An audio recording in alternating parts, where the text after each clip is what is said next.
Hello， 大家好，我係 Rita， 今日想同大家生活順分享，講下人生啊。人生嘅第一課，呢個世界好公平，因為所有人都會離開。而第二嘅公平係，你走嘅時候，你咩都帶唔走。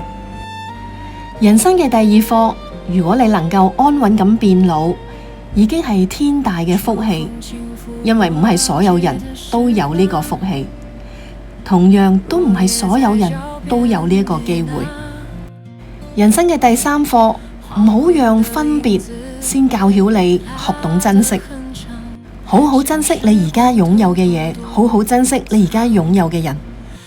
人生第四課，如果你有喜歡嘅衫，要多着，好用嘅嘢就要多用，因為人走咗，所有嘅嘢都會抌晒落垃圾桶。人生第五課，適度去處理同使用金錢好重要，免得將來人在天堂，錢在銀行。人生嘅第六課，如果你今日活得唔開心嘅話，長命就係你最惡毒嘅詛咒，所以人一定要活得開心。人生嘅第七課，天大嘅事要冧落嚟，但係喺死亡面前都不值一提。人生嘅第八課，要活得自在，唔好過度在意別人嘅評價，唔好渴望向所有人證明自己，內心就會放下重擔，活得自在。人生嘅第九課，人生無常，最重要一定係健健康康，唔好令愛你嘅人憂心同埋難過。人生嘅第十課，人生其實係指你活着嘅過程，唔係佢嘅結果，所以好好活着每一個過程。人生苦短，有啲乜嘢可以令到自己活得開心？第一，我哋要將開心提上日程，係對生命最及時嘅回饋，主動去製造一啲開心嘅時刻。你有冇諗過自己開心成日出現嘅時候，都會係你投入去做一件事？簡單如你喺度煮緊飯、畫緊畫或者做運動，每日騰出半小時去沉浸其中，成本最低、回報最直接嘅就係你精神嘅滋養。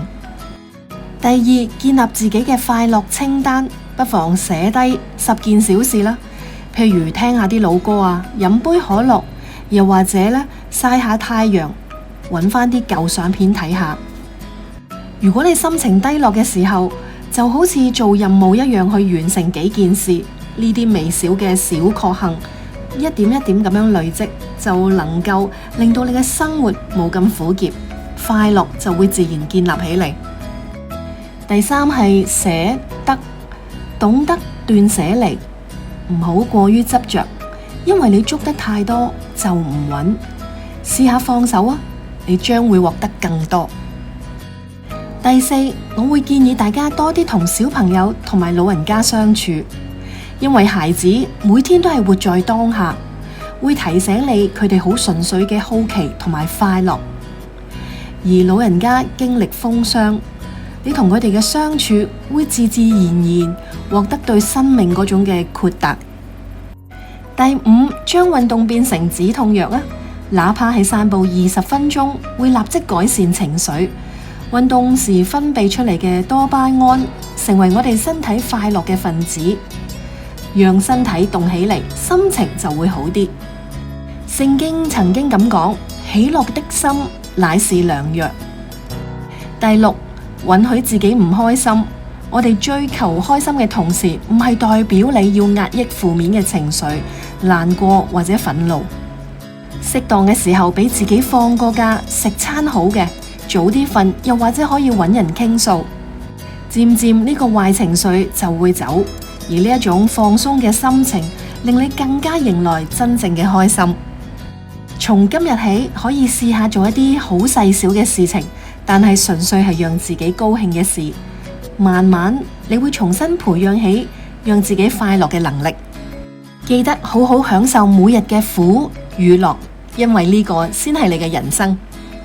今日嘅 Rita 生活純分享就嚟到呢度，希望你都喜歡呢條影片啦，下次見啦，拜拜。